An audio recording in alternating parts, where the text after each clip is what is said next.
Assalamu alaikum, të nderuar shikues të podcastit të Myftënisë të Tovës, reflektimet e Ramazanit, 29 ditë, 29 mesazhe. Në kohët moderne, në kohët e sotshme, ku shkenca ka arritur kulmin, njerëzit gjithmonë mundohen që në mënyra dhe forma të ndryshme t'ia zhveshin shkencës petkun fetar, apo t'ia zhveshin shkencës petkun e fesë. Mirë po realisht, feja dhe shkenca janë një kombinim i pandashëm. Pikërisht edhe tema për cilën do të flasim sot është themelet e mendimit shkencor në Kuranin familjar. Mysafiri i cili do të flet për këtë temë sot e kemi drejtorin për çështje fetare arsimore pranë Bashkisë Fetare Islame të Republikës së Maqedonisë së Veriut, Magjistër Fezullah Efendi Sadiki. Selam aleikum, drejtor, mirë se erdhët. Mirë se gjetëm, i nderuari moderator, në rastin konkret vëllau ynë Arsim Efendi Iseni. Ju falenderit për ftesën që ma keni bërë, që edhe unë t'jem pjesë përbërëse e këtij rrugëtimi, reflektimeve të Ramazanit, të organizuar nga ana e Muftinisë së Bashkisë Fetare Islame të Tetovës. Kam fatin dhe nderin që edhe unë t'ju drejtohem besimtarëve të rajonit tonë me disa këshilla, disa udhëzime, me disa porosi pikërisht në këtë muaj të Ramazanit. Allah xhashan është përbleft. Drejtor, me që jemi të shkenca të Kurani, padyshim se përveç kushteve që ka Islami, kushtet që ne të gjithë veçse më i dimë, kushtet e besimit, një ndër themi ashtu themelet e besimit është edhe dija, pasi që njeriu i cili din edhe të beson, din edhe të zbaton urdhrat e Allahut xhaleshanu. Cila është ndërlidhja apo cila është raporti që ka dija si themel i besimit me besimin? Shiko, fillimisht ne duhet të jemi të vetëdijshëm se që nga momentet e para kur është shpallur Kurani familjar, është shpallur përmes një mesazhi, përmes një porosie dhe përmes një thirrje, e cila nuk është vetëm një thirrje e cila kërkon që i Madhi Zot të besohet në formë të verbërisë, por përkundërzi, ashtu pra. Islami kërkon që Allahu Dhul Xhelal përpos asaj se duhet të adhurohet me besim, duhet të adhurohet në formë shpirtërore, po ashtu Islami e ka edhe atë elementin e saj, respektivisht elementin e praktikës, e cila nuk ka mundësi që të arrihet ndryshe përpos se dijes. Dija është njëra nga thelbet, esencat kryesore të besimit të Islamit. Për arsye se një musliman i cili dëshiron që ta madhrojë Allahun Dhul Xhelal, një besimtar i cili dëshiron që të arrijë një njohjen apo njëshmërinë e Zotit të plotfuqishëm, padyshim se këtë mund ta bëjë vetëm se përmes formës së dijes, formës së shkencës, formës së njohurive të gjërave dhe të sendeve. Dhe s'ka dyshim se kur jemi këtu te dija, atëherë mund shumë lehtë neve ta kujtohet ajeti kuranor i cili neve fillimisht na fton që ta dimë dhe ta besojmë Allahun Dhul Xhelal. Fa'lam annahu la ilaha illa Allah. Jo më kot Allahu Dhul Xhelal kërkon që ne të dimë se nuk ka Zot tjetër jashtë Allahut Dhul Xhelal. Do të thotë se për me dëshmuar se ekziston një Zot i vetëm dhe i plotfuqishëm, ne duhet që këtë dëshmi ta veshim, ta zbukurojmë, ta stolisim me dije. Për këtë arsye jemi shumë vigjilent, jemi shumë të bindur dhe mundohemi që gjithëve t'ju tregojmë se dija është thelbi, esenca dhe rruga më e bukur dhe më e mirë përmes së cilës ne do të arrijmë që ta madhrojmë Zotin e plotfuqishëm dhe ta njohim atë ashtu siç ka kërkuar Allahu Dhul Xhelal. Dija si esencë, si thelb, ne nuk kemi mundësi për shembull që të bëjmë ndonjë dallim drastik mes dijes islame dhe dijeve të tjera, por ne vetëm se mund të bëjmë një sintezë, një lidhshmëri të asaj se me të vërtetë Kurani apo Islami kërkon, motivon dhe urdhëron që dija t'i paraprijë gjithmonë edhe besimin në disa raste konkrete. Pa do të thonë besimi pa dije. Besimi pa dije nuk do të thonë se është i kotë. Do të thënë larg asaj, ka situata, ka raste ku besimi ndoshta edhe pa vrojtime, pa dije mund të jetë në nivelit shumë të lartë. Mirë po, kur flasim për një rang personash të cilët kanë mundësi që të absorbojnë dije, kanë mundësi për shembull që të merren me shkencë, kanë mundësi që të merren me arsim, të jenë intelektual, të përsosur, s'ka dyshim se besimi i këtyre në raport me ata të cilët e adhurojnë Zotin e plotfuqishëm, pa dije do të jetë në nivelit shumë të lartë. Realisht kemi edhe shembuj më të moshuarit apo gjenerat tona të para, Flasim që e kanë ruajtur Islamin edhe pse ndoshta nuk kanë pasur shumë materiale apo nuk kanë pasur dije deri në atë nivel, mirë po vazhdimisht e kanë ruajtur besimin, e kanë trashëguar të ne pastaj ka mundësi për shembull këtë ta trajtojmë edhe në forma tjera, se ne kur themi në të kaluarin ata nuk kanë pasur shumë dije, ne i gjykojmë ata në bazë të dijeve apo njohurive që ne sot i kemi. Mirë po nëse rikthehemi në kohë prapa, ne jemi në muajin e bekuar të Ramazanit, apo si atill Ramazani nuk duhet ta trajtojmë vetëm si një muaj adhurimi, muaj në të cilin besimtari afrohet Zotit përmes pendimit, tobes, agjërimit, namazeve kështu me radhë. Por neve duhet t'ia rikujtojmë vetes tonë se Ramazani është një akademi shkencore. Të parët tanë në Ramazan e kanë gjerë besimin, imanin dhe afërsinë e Zotit përmes ligjëratave në xhami, për arsye se kanë pas ligjërata ditën e natën, kanë pas tribuna të ndryshme fetare dhe të parët tanë çështjet elementare, esenciale, fetare që kanë të bëjnë drejt për së drejti me praktikën islame, ndoshta ka mundësi të i kenë ditur më mirë se gjeneratat e sotit për atë. Kjo është çështje relative, nuk është çështje absolute, pandryshueshme. Unë gjithmonë mundohem që në këtë mënyrë ta trajtoj këtë segment, këtë çështje, që hap edhe atyre merita që jap të drejtë, për arsye se nuk duhet për herë ne t'i fajsojmë ata, zakonisht është bërë kjo një klishe në mendjet e sotit. Për të bëra edhe pyetjen, për arsye se sot është një klishe se ata nuk kanë ditë, ata s'kan bërë, realisht ata kanë ditë atë që ju ka interesuar të dinë. Prandaj edhe ne nuk mund t'i gjykojmë ata sikur kanë qenë analfabet apo të paditur. Realisht dashuria për besimin i ka shtyrë që të kenë dashuri edhe për dijen. Natyrisht. Dhe edhe ana sjelljes, dashuria ndaj dijes shtyn drejt besimit njëkohësisht. I nderuar, cilët janë apo të na përmend disa themele të dijes shkencore në Kur'anin famullar? Shqipto, themelet e dijes shkencore në Kur'anin famullar janë të thella dhe shumë esenciale. Për arsye se ashtu siç tentova që ta përmendi që në fillim të këtij podcasti, i Madhi Zot në momentet e para kur i drejtohet me shpallje robit të tij pejgamberit alayhis salatu wassalam, i drejtohet me fjalën Iqra, lezo, studio, ulumto. Do të thotë se kjo është themeli, baza, esenca përmes të cilës Allahu dhul xhelal i inkurajon besimtarët e tij, se si ata duhet që ti afrohen Zotit të plotfuqishëm, se si ata duhet që qasen gjërave, sendeve në jetën e kësaj bote. Po ashtu pejgamberi alayhis salatu wassalam s'ka dyshim se është munduar që t'i inkurajoj, është munduar që t'i motivoj gjeneratat e para të Islamit, duke u thënë atyre se dija është një gjë, një robe humbur. Andaj besimtari kudo që ta gjej atë duhet ta marrë. Nisur nga këta mësime, nga këta principe, nga këta porosi hyjnore dhe pejgamberike, gjeneratat e para, skolastikët e parë të Islamit janë munduar që të absorbojnë dije pa hyrë në detaje në burimet e asaj dije. Kudo që e kanë gjendur atë, domethënë se qoftë ajo dije e cila ka buruar nga kultura persiane, hinduse, egjiptase, e kështu me radhë, ata janë munduar që ta absorbojnë atë dhe të njëjtën janë munduar që ta shoshitin, të hapin paradigma të reja të dijes, të shkencës, të kulturës, të qytetërimit, që të jetë në përputhshmëri me parimet, me normat dhe udhëzimet fetare islame.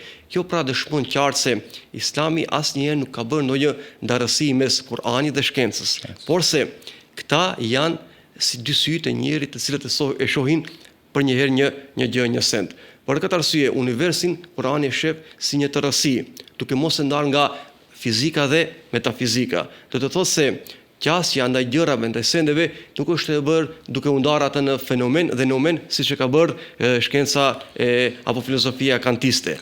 Por Islami është munduar që ta gjëra ti ulumtoj dhe ti zbatoj ashtu në praktik, ashtu siç ka kauzuar Allahu dhul xhelal. Për këtë arsye edhe filozofi i madh Farabiu,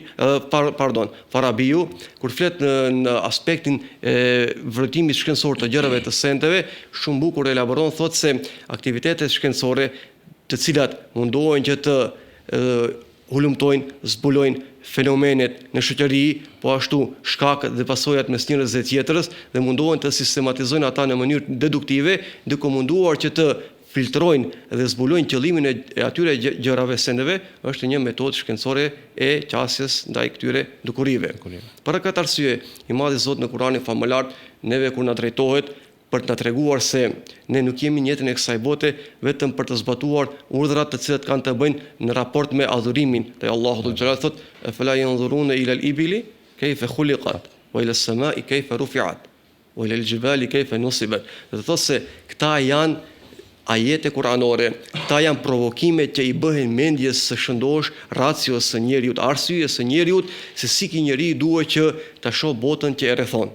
Për këtë arsye i Madhi Zot kërkon që besimtari jo vetëm ta lexojë ajetin kuranor duke shpresuar në fitimin e shpërblimit, gjë që është esenca kryesore.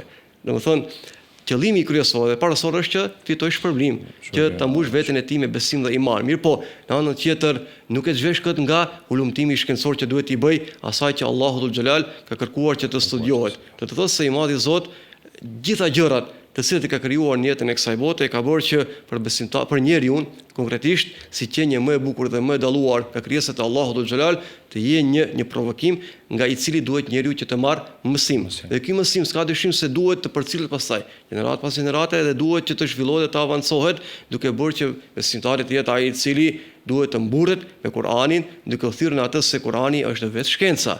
Ka se Kur'an ke shkencë të historisë, ke shkencë të fizikës, ke shkencë të biologjisë, ku flitet edhe për kafshët, ke shkencë ke astronomi, ke gjeografi dhe gjithçka.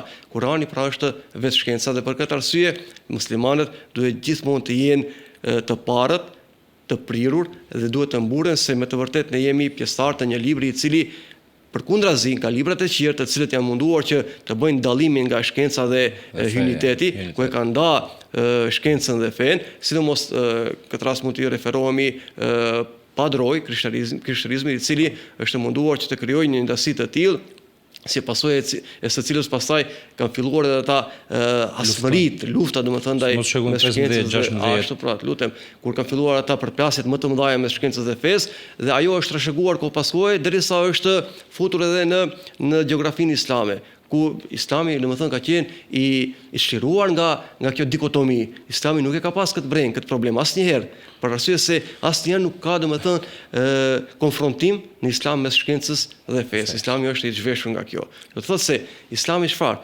Islami tregon atë se Kur'ani, libri i Zotit, i paraprin shkencës. Shkenca është ajo e cila me vrojtime, me vëzhgime, me prova, me analiza, me studime duhet që të zbulojë atë që praktikisht Allahu Dhul Xhelal e ka paraqitur në Kur'anin famëlar. Realisht, duke patur parasysh atë që e cekëm shekullin 15-16 apo ndoshta edhe më vonë lufta që ka patur krishterimi me aspektin shkencor, shkencëtarët të cilët janë dënuar dhe me vdekje, me kështu me radhë, më thënë për arsye se kanë rënë në bazë të tyre, kanë rënë në kundërshtim me fe. Në anën tjetër kemi Andaluzin, flasim që shekullin 9 apo 10, kur shkenca lulëzonte, astronomia, gjeografia, matematika e kështu me radhë. Nderuar drejtor, sot kemi njerëz të cilët i referohen asaj se besojnë në shkencë, do të thoni besimin e tyre në bazojnë në shkencë, duke munduar që zhveshin shkencës elementet apo fen, të largojnë fen apo të ndajnë fen nga shkenca, apo ndryshe si quhen shkenca pozitiviste, themi. Cilët janë karakteristikat të cilët të dallojnë shkencën e vërtetë apo Islamin prej këtyre shkencave pozitiviste, i quajmë? Shqipëria është e vërtet ajo që është munduar apo mundohet sot e kësaj dite që bota përndimore në këtë rast të zhvillojë një shkencë e cila do të jetë fokusuar gjithmonë vetëm në materie. Domethënë se ata nuk brengosen fare në aspektin e çështjeve metafizike. Mundohen që ne mundohemi që të bëjmë shkencë e cila do të jetë e dobishme vetëm për jetën e kësaj bote dhe në pikat e veçanta do të jetë e dobishme për qëllime dhe synime të caktuara.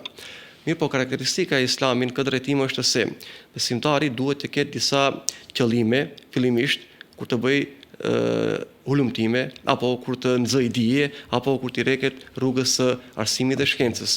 Këtë duhet ta bëj duke marrë parasysh fillimisht esencën kryesore që ajo dije, ajo shkencë, ai vrojtim apo ai arsim duhet që me dojmos detyrimisht që këtë njerëz ta orientojë drejt Allahu Dhul Xhelal dhe drejt dashurisë së pejgamberit alayhis salatu wassalam. Gjëja dije e cila në esencë nuk e ka këtë pikësynim, Islami këtë e trajton si dije e cila nuk është e dobishme dhe nuk është e vlefshme. Për këtë arsye dhe pejgamberi sallallahu alajhi wasallam, ju ndoshta dini më së miri, ka bërë dua, o Zot më mbroj nga dija e padobishme. Prandaj, çdo një dije e cila nuk është e dobishme, në rastin konkret, dije e cila nuk të afron drejt Zotit apo ndryshe thënë të largon nga Allahu Dhul Xhelal, kjo është dije e cila nuk ka të bëjë absolutisht as pak me vlerat dhe parimet, me normat, me moralet islame. Kjo është e para. E dyta, duhet që besimtari ta dallojë këtë dije duke patur parasysh edhe një segment tjetër se kjo dije nuk duhet të jetë për shembull vetëm unike atij, nuk duhet ta trajtojë atë si dije e cila do të jetë e lavërdishme vetëm për personalitetin e tij, por duhet ta ketë parasysh se kjo dije duhet të jetë e gjithëpërfshirëse, duhet të jetë dije nga e cila do të kenë dobi rrethi i tij, shoqëria e tij dhe bota mbar. Pra, pjesa tjetër është aspekti moral. Çfarë është aspekti moral? Duhet që njeriu të ketë parasysh edhe rrugët të cilat të shpijnë deri te kjo dije. Në Islam nuk zë vend filozofia se qëllimi arsyeton mjetet. Jo. Në Islam duhet të jetë i vetëdijshëm se rruga përmes së cilës unë nxej dijen duhet të jetë e moralshme, duhet të jetë e pastër, duhet të jetë e ndershme. Domethënë në këta pika nëse niset besimtari dhe ndërton dijen mbi sinqeritetin që ka ndaj Allahut xhelal, s'ka dyshim se kjo do të jetë e ranguar nga ato dije të dobishme që i ka lavdëruar Allahu fuqiplot. Realisht do t'i bëj dobi jo vetëm personit, do t'i bëj dobi jo vetëm këtë botë, po do t'i bëj dobi edhe në botën tjetër. Drejtor, padyshim se ka lidhshmëri të madhe midis dijes dhe adhurimit, ashtu siç e thekëm edhe në fillim. Mund na përmendni disa lidhshmëri apo pak më detaje mes dijes dhe adhurimit? Lidhshmëritë janë gjithmonë të pandara mes dijes dhe adhurimit. Për këtë arsye, besimtari i cili mundohet që të jetë më i afërt drejt Allahut xhelal, besimtari i cili dëshiron që të jetë më afër pejgamberit sallallahu alaihi wasallam, apo besimtari i cili dëshiron që t'i bind të tjerët që të besojnë në Allahun xhelal, duhet që padyshim të posedoj dije të plot.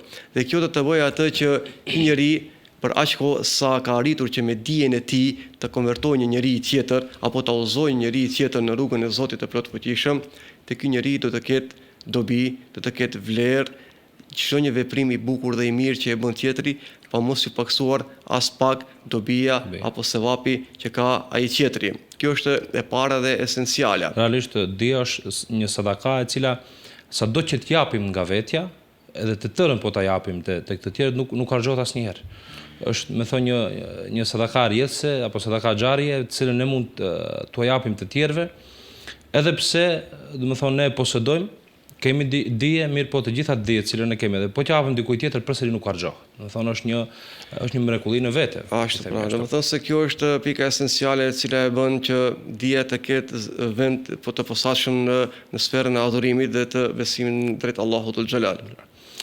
Mund të shtojmë edhe pika tjera të cilat janë shumë të arsyeshme që t'i përmendim në këtë drejtim, ku mund edhe ju të ndërlidheni, se nuk më pengon as pak nëse ju mund të na ndihmoni këtë drejtim, se janë gjëra të cilat ndoshta ne nuk i monopolizojmë, disa gjëra mund ta kujtojnë në moment, por disa gjëra ka mundësi që ju të na rikujtoni, por ajo që është më e rëndësishme është fakti se ne disa gjëra mundohemi që t'i përmendim në situata ku ndoshta nuk janë të përshtatshme për të përmendur, por ajo që është më e rëndësishme se në këtë muaj në të cilin gjendemi, ne duhet që t'i bindim besimtarët që ata duhet që adhurimet e tyre t'i stolisin me dije, duke munduar që gjatë këtij muaji ta mbushin sfondin e tyre të dijeve fetare islame në veçanti, por natyrisht se ka mundësi që ata ta bëjnë edhe me dije të përgjithshme të kulturës së përgjithshme e kështu me radhë.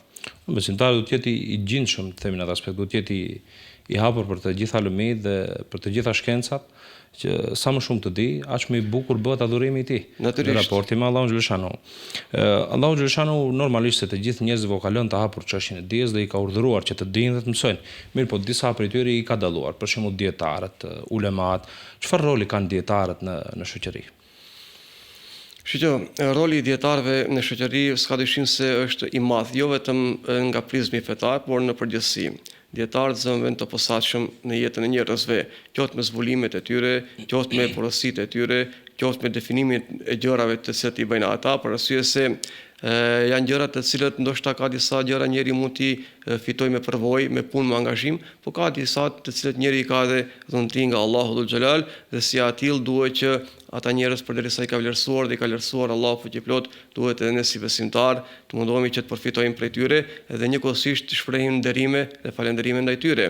Për këtë arsye Zoti plotfuqishëm thotë yu'til hikmata man yasha wa man yu'tal hikmata faqad utiya khairan kathira. S'ka dyshim se Allahu xhalal e ka pajisur me urtësi, i ka dhënë urtësi atij të cilit e ka dashur.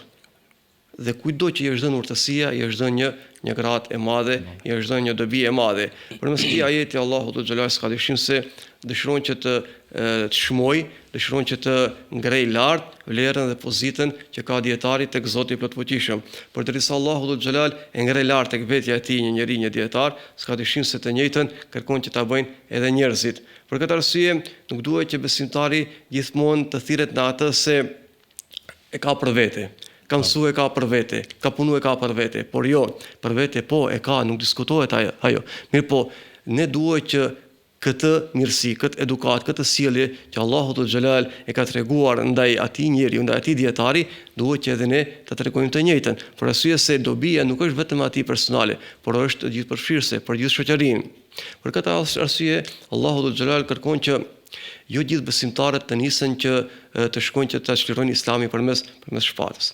O ma kana al-mu'minuna liyanfiru kaffa, falawla nafara min kulli firqatin minhum ta'ifatun liyatafaqahu fi ad-din. Do të thotë se Allahu do të kërkon që ka çdo një grup të ndahet një njësi e cila do të shkojë që të mësoj dije, do të mësoj që të shkojë që të mësoj shkencë, urtësi e kështu me radhë, për arsye se kur gjithçka do të përfundoj në shprehje do të vinë dietarët, shkencëtarët, mësuesit, arsimtarët, profesorët e kështu me radhë. Për arsye se tani vjen koha që duhet t'ua shohim dobin këtyre. Vjen koha që këta duhet atë që e kanë absorbuar dhe akumuluar vite të tëra, duhet t'ia rikthejnë shoqërisë, popullit, kështu me radhë. Për këtë arsye dhe pejgamberi sallallahu alajhi wasallam kur flet për formën dhe mënyrën se si Allahu Dhul Xhelal do ta dënojë dhe ndeshkojë një popull me padije, nuk thotë se do të shlyhet apo shuhet dija nga memoritë e tyre, nga mendjet e tyre. Përkundrazi, thotë kjo do të bëhet duke vdekur dietarët, duke ngritur Allahu Dhul Xhelal dietarët dhe në mesin e asaj shoqërie do të mbeten njerëz të cilët janë larg nga dija, do të mbeten njerëz të cilët nuk merren as pak me dije. Thirrën në emër të dijes, po janë larg. Dhe gjërat, pozitat do t'ju besohen njerëzve të cilët nuk kanë dije, nuk kanë njohuri, dhe ata do të jenë në pozicione të kyçe, dhe ata do të japin pastaj fetva, vendime, porosi, udhëzime, të cilat do të jenë krejtësisht të gabuara dhe në fund do të vijë edhe fundi fatal i kësaj shoqërie. Kjo është një nga ata vlera, kjo është pesha, rëndësia që faktikisht Islami mundohet që të japë njeriu. Dietarët kanë luajtur rol të rëndësishëm edhe në flasim në lufta të ndryshme që na ka mësuar historia dhe transmetimet, tokat të cilët i kanë jo pushtuar, por çliruar besimtarët, muslimanët apo shteti islam i ka çliruar, do të thonë, territorët me shpatë, por zemrat i ka çliruar me urtësi, me dije dhe me këto dietarë të cilët kanë luajtur rol të rëndësishëm në udhëzimin, zbutjen e zemrave. Paraprakisht është e vërtet kjo që thoni, ushtritë islame apo si të themi ndryshe, perandoritë islame kanë përgatitur njësi speciale apo stafat të cilët para se me shkuar ushtritë muslimane ato vende, ato territore, ata janë dërguar atje që ta përgatisin terrenin dhe opinionin në aspekti mental, intelektual. Dhe kur kanë ardhur pastaj ushtrit, kanë gjetur terrenin gati se gjysmë të përgatitur, për arsye se nuk janë ballafaqur me diçka të panjohur dhe të re. Për atë në të kaluarën apo kjo ka qenë më shumë evidente edhe në kohën e perandorisë osmane, ku kanë pat gënil fetihleri, domethënë shqirimtar të shpirtrave, të zemrave, ku ata janë munduar përmes këshillave, urtësive, mësimeve islame që paraprakisht të përgatitin terrenin që kur vin pastaj ushtrit e ka pikërisht se ka shumë njerëz të cilët e akuzojnë apo ushtritë islame se kanë ushtruar dhunë apo kanë ushtruar dhunë ndaj banorëve, ndaj popullatës, ndaj gjuhëve të tyre, rregullave të tyre, por në anën tjetër kemi shembuj të cilët vetë jo besimtarët, të cilët kanë jetuar nën umbrellën e shtetit islam, kanë kërkuar që të gjykohen apo për ta të vlej ligji i islamit, duke i besuar drejtësisë së islamit, dhe janë shkolluar edhe në shkollat islame. Kjo është fakti i pamohshëm. Me që jemi në një kohë moderne, do të thonë teknologjia ka arritur kulmin, moderniteti, kemi programe të ndryshme të cilat mundohen të degenerojnë shoqërinë fatkeqësisht, dhe kemi shumë pak programe të dobishme. Edhe normalisht kjo paraqit një sfidë, do të thonë në aspektin e dijes përballë këtyre problemeve që kemi sot, probleme moderne. Mund të përmendi pak cila është, do të thonë, cilat janë disa sfida të cilat paraqiten dijes në këto kohë të sotshme. Sfidat janë ekzistente gjithmonë në çdo një kohë. Mirë po, neve sot na ka ra hise që të sfidohemi më tepër me këto segmente të cilët ju i potencuat. Realisht e keqja dhe e mira kanë qenë gjithmonë në luftë dhe vazhdojnë të jenë sot e kësaj dite.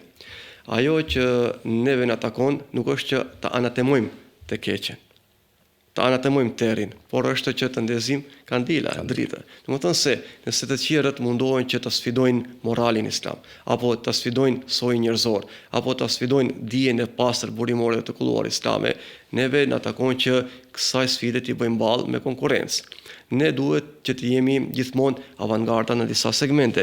Neve duhet për shembull të sfida jo vetëm ti pranojmë si sfida të mëdha dhe të rënda dhe përballë tyre të dorëzohemi, të bijmë në defetizëm. Përkundrazi, neve duhet që të përpilojmë plane, mënyra, strategji se si duhet që ta ruajmë hapin në këtë kohë moderne, në këtë kohë të zhvillimit të madh të teknologjisë. Për këtë arsye, Allahu dhul Xhelal thotë: "Wajadilhum billati hiya ahsan." Këtu fton për konkurrencën, për të mirën, më të bukurën. Për këtë arsye, nëse atëherë ka qenë rruga më e mirë për me konkuruar dhe për me luftuar tjetrin duke thurur poezi më të bukura, sot duhet që neve të gjejmë mënyra dhe rrugë se si duhet të dëpërtojmë në çdo një shtëpi përmes mesazheve dhe porosive të cilat do të jenë të dobishme për njeriun dhe për familjen, për ruajtjen e individit të shëndosh dhe për ruajtjen e familjes së shëndosh, e cila do të ndihmojë në formimin e një shoqërie të shëndosh, të virtytshme, ashtu siç e përmend edhe Farabiu, të qyteti i virtytshëm, që të thotë se muslimani duhet që gjithmonë të jetë në luftë kundrejt të keqes, me të mirën, duke i ofruar atij solucione, duke i ofruar mundësi që ai gjithmonë të ketë mundësinë që të zgjedh të mirën dhe ta anashkaloj të keqen. Dhe këtë duhet mundohemi që ta bëjmë përmes qëndrimit në hap me zhvillimet teknologjike, apo duke munduar që atë që e kemi ndoshta në kokat tona, atë që e kemi në librarit tona, në raftet, në sirtarët tonë, mundohemi që vazhdimisht kohë pas kohe ta nxjerrim për ekranet televizive apo në për revista të shkruara islame, përmes së cilës lexuesit do t'i ofrojmë zgjidhje konkrete dhe do t'i ofrojmë udhëzim të bukur, të qartë dhe të mirë. Me që jemi këtu do të ndërlidhemi pak me në këto kohë, do të thonë kur sfidat sa vinë shtohen realisht, a luan rol arsimi fetar në shoqëri?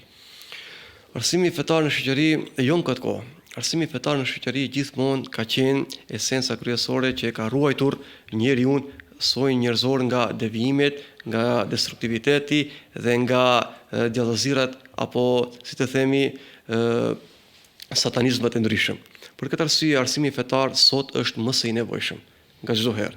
Për këtë arsye mundohemi që gjithmonë në arsimit fetar të japim përparësi. Mundohemi që rëndësi dhe vlerë. Mundohemi që të luftojmë që arsimi fetar të jetë evident në çdo shtëpi. Mundohemi që arsimi fetar të jetë në çdo xhami lokale.